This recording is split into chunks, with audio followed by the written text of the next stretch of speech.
be ready, and we'll be live in about 10 seconds. Hi, everyone. We're so glad to be here.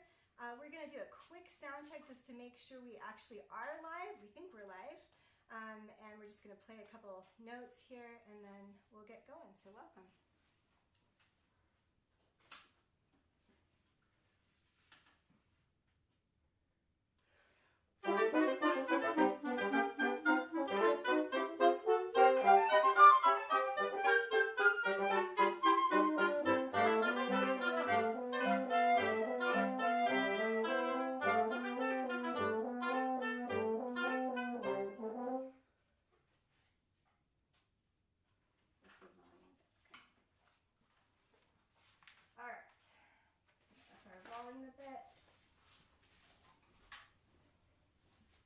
We're going to do that one more time just to make sure we're good.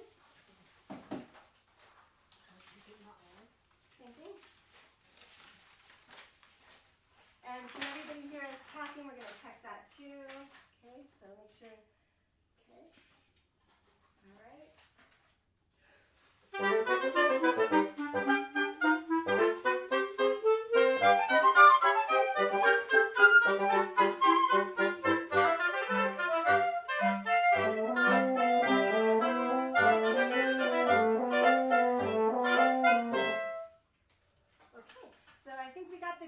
From our wonderful host, Abhimanyu Reddy, and we're going to get going. All right. So welcome, everyone, to the very first GroupMuse for the Sapphire Woodwind Quintet. We're really, really glad to be here. This project of works by female composers has been a labor of love for us for many years. And this program, Than Muses, has really taught us a lot. We've learned a lot in researching the composers and putting the pieces together, arranging the pieces for our ensemble as well. Many of the pieces that you're going to hear today, about half are arranged by our group. And as we were putting it together, we noticed a lot of common themes as well, and I'll get back to that in just a minute. I almost forgot. So a couple of things, just orders of business here at the beginning. If you've never been to a GroupMuse before, after the GroupMuse, we're gonna go on to Zoom. You can find that button. I think it's a blue button at the bottom, blue or green, something like that. I think it's green, that you can join us for a Zoom chat afterwards. We'd really love to have you there just to get your feedback, any questions you have. Most of you know us, have some kind of personal connection with us, and that's great. If you don't know us, we'd really love to hear from you as well and find out what you thought and get your feedback. If you're having any tech issues with this stream, please just click on that blue button and join the Zoom chat, and our wonderful host Abhimanyu Reddy will be right there to help you with any technical issues. There's a blue button below the streaming link that you can contribute at any time during the concert, and we're very grateful for those contributions. The program, if you want to hear, we're going to introduce the pieces as we go along, but the program is actually on that event page. If you want to go down there and check that out, all the composers, who arranged them, the dates, everything like that is on there too. And if you want a really detailed program, our wonderful oboist Allison has written some amazing program notes, and if you email us or contact us through our website, sapphirequintet.com, we can send you those as well. So join us after the concert, and you can also leave a review at the bottom with that green button at the bottom. We'd love to hear those comments as well.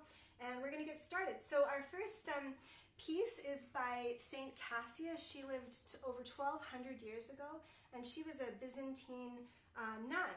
And she kind of came into that path after rejecting a proposal by the emperor and decided to join a convent instead that enabled her to write music and poetry. She dealt with a lot of social and moral issues of her day and addressed hypocrisy and injustice in her poetry and her music.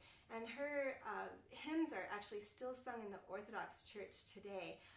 You're going to notice this theme throughout as we talk about a lot of these composers, especially the earlier ones. Some themes will start to pop out at you. One is that a lot of these trailblazing women came from either noble families or musical families where their talents were really discovered very early on, and they were encouraged in their musical pursuits. Also, many of them had church connections or royal court connections that enabled them to kind of skirt some of the societal norms of the time that really discouraged women from doing anything in the arts like this. Their need to create really kind of drove them to creating these wonderful pieces, and it's the reason that we have all this wonderful music that we can play for you today. So we hope you enjoy it. St. Cassia wrote in her own name, which was also very unheard of at the time.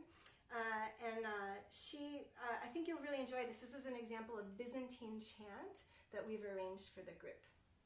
Enjoy.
Our next piece is by Raffaella Aliotti, who was born around the year 1570.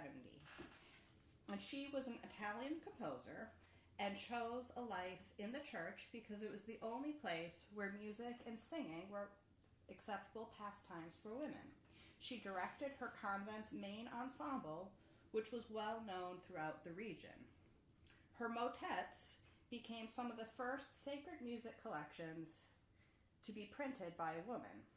The piece we're going to play is entitled Diligame te Domine, and it's originally written for 5 voices and is a hymn of strength derived from faith.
piece is by Elisabeth Jacquette de la Guerre, who was born in 1665. She was a French Baroque composer, that's the early 18th century, and was a prodigy from a family of musicians and master instrument makers. Unlike many female musicians, her father's encouragement enabled her to have a very successful career, first as a harpsichordist for King Louis XIV, and then later as a performer, teacher, and composer in Paris. She was one of the few female composers in the Baroque period who was well known during her own lifetime. She composed many different forms of music, but Sapphire et Procris was her only opera. It was the first opera written by a French woman, but the style was regarded as too contemporary for French musical culture of the time, and it wasn't popular. So she abandoned opera composing and went on to publish collections of other musical forms. The piece we'll play next is the overture to that opera, which was originally for a Baroque orchestra with basso continuo and was arranged for woodwind quintet.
Our next piece is by Duchess Anna Amalia, whose aunt and namesake was also a composer and influenced the Brunswick court where she grew up. When she married, her husband began teaching her composition and encouraged her to write in a new comedic opera style. The support of her husband and a hot position in high society helped her become a successful composer. She wrote 20 operas along with orchestral and vocal music and harpsichord sonatas. She created a well-known court that attracted famous musicians and writers from all over Germany, including Goethe, some of whom honored her in their works. The piece we will play is entitled Divertimento and was a chamber piece which was originally written for clarinet, viola, cello, keyboard. And this is, if not the first piece to use clarinet in a chamber music piece, one of the very first. And this piece, along with the two previous pieces, were arranged by Lisa Taylor, our horn player. So we hope you enjoy it.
Allison Hensel was Felix Mendelssohn's older sister.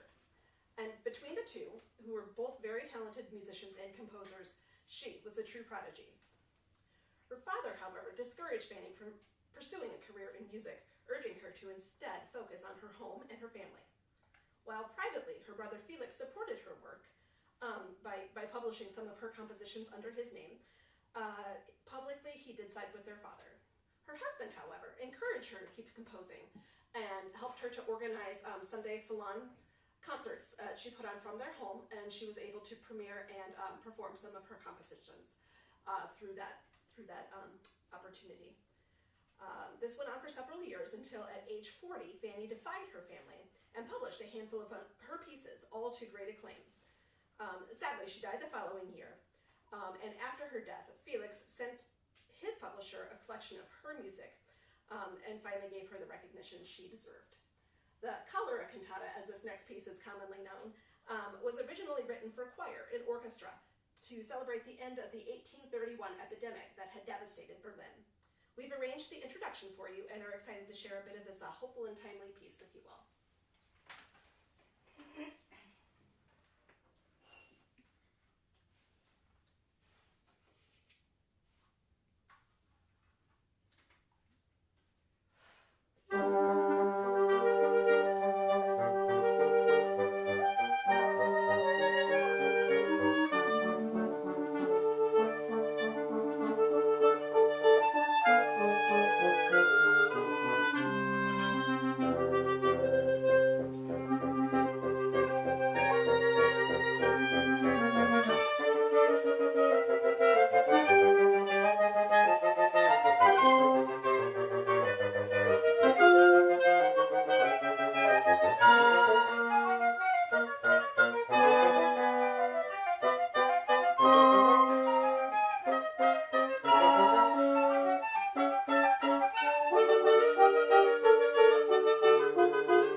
Our next piece is by Hedwig Chrétien.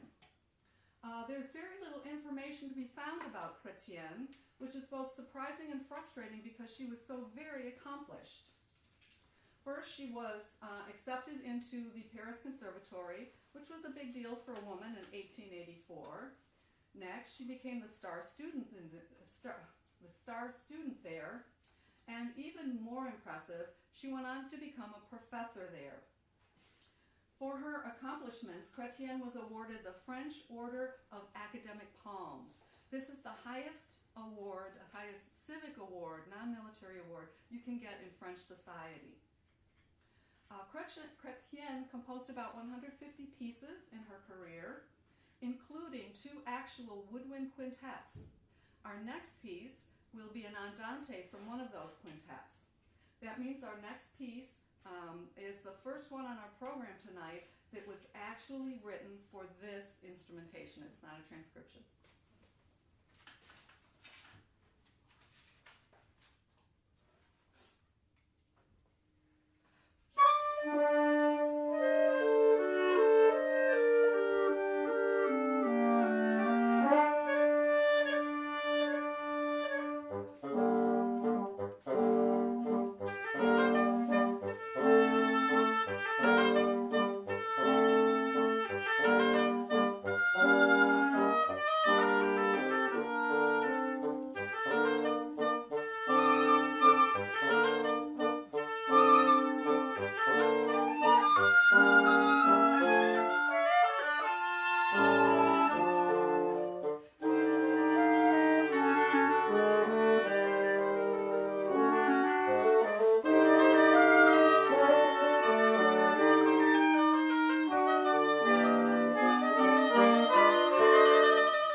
Our next performer is actually the first American composer on our program, Amy Beach. Some of you may have heard of her. She was also a piano prodigy, like many of the women that we've studied so far. Her husband discouraged her from performing, but that kind of just made her turn to composing instead, and she actually was quite good at it. She was able to compose a large volume of works, and she was able to get them performed very quickly after she wrote them, which is another feat entirely. So she composed quite a bit. After her husband died, she went to Europe and established herself and a nice career in both performing and composing. This piece, Fireflies, is one movement from a larger piece for solo piano called Four Sketches, and was inspired by a profusion of fireflies in the summer. And I think on this gorgeous Chicago day that we just had, it's 80, for those of you who aren't in Chicago today, it was like, what, 82 or something today. I think we're, I don't know, looking forward to that. So this is Fireflies by Amy Beach.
Our next piece is by May Aufderheide, and she was an American composer from Indianapolis. And though she was trained in what was considered serious music, she was compelled to write ragtime and was a member of the ragtime community in Indianapolis.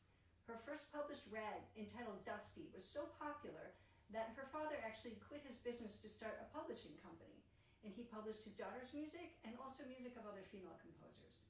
May's career was cut short due to an alcoholic husband, a difficult adopted child, and debilitating arthritis.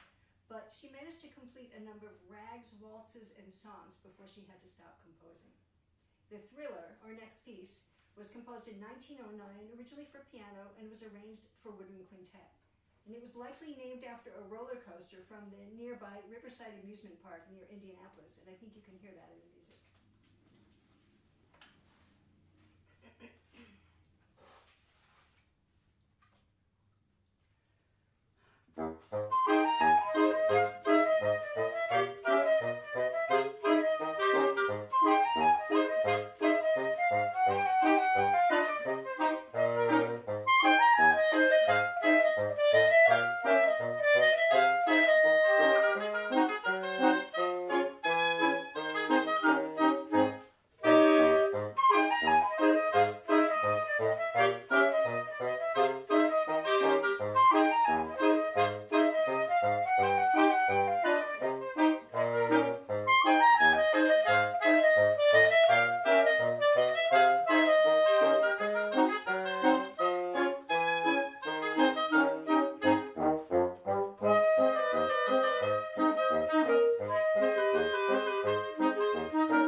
Our next piece was written by Florence Price.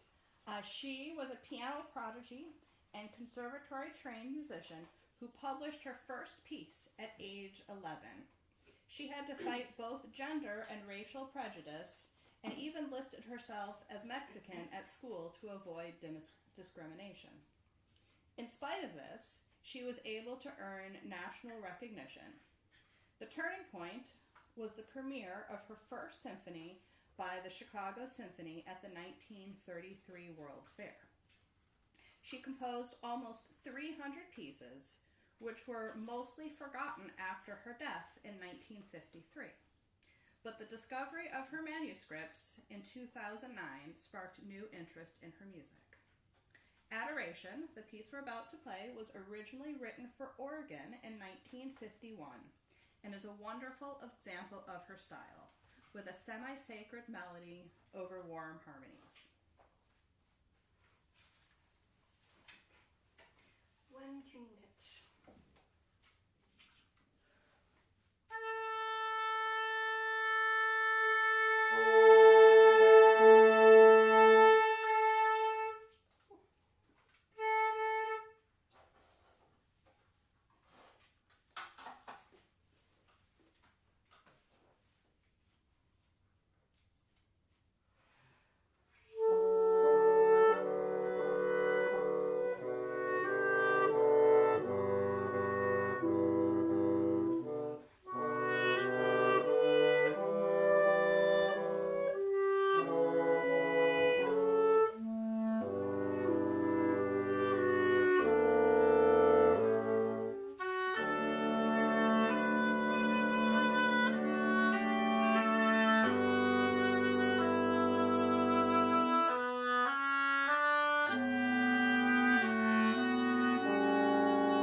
Simon was well known and respected as a female composer, she chose to publish her music under the male pen name Claude Auria.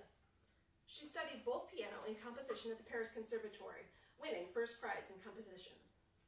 After graduating, she worked for the French radio broadcasting in both production and sound effects, and is credited with greatly expanding their musical programming. Claude wrote in the neoclassical style, and her works ranged from film and radio scores to TV and stage music. However, she's best known for her poem settings and her instrumental chamber music. The quintet we're about to play was written in 1954 and is a very good example of her style. It uses pretty melodies, creative harmonies, and has touches of humor throughout.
The first composer on our program that's still living.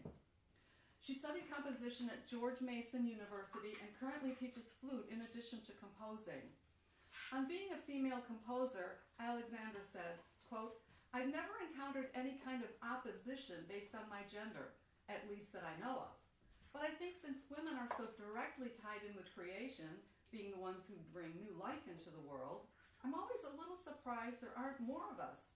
It seems like such a natural thing for women to create," unquote. Three Nature Walks, our next piece, was commissioned by the Patagonia Winds, and it's a beautiful example of her lyrical and contemplative style, and also her inclination to draw her inspiration from nature.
have one more short piece for you.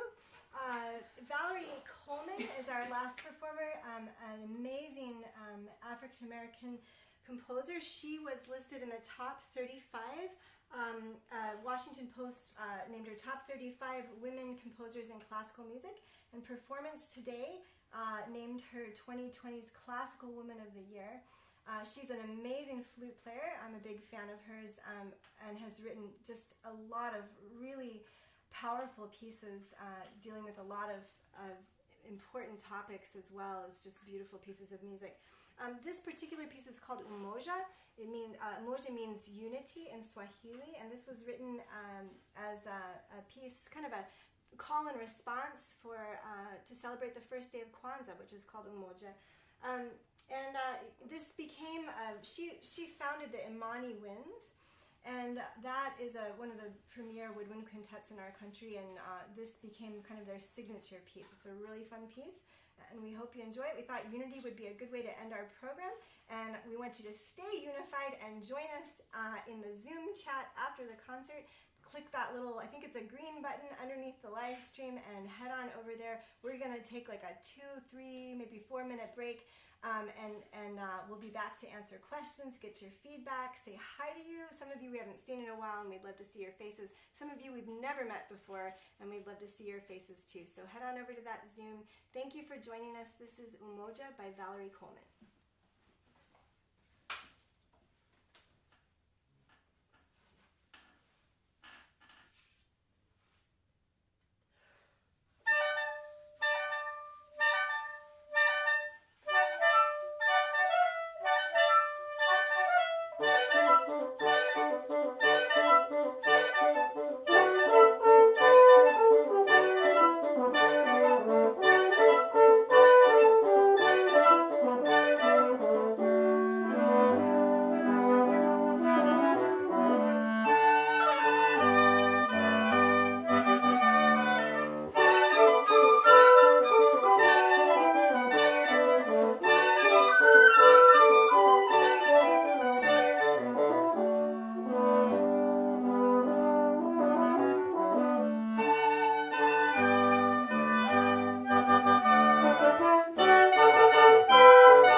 Thanks, everyone. We'll see you over on Zoom. Thanks for coming.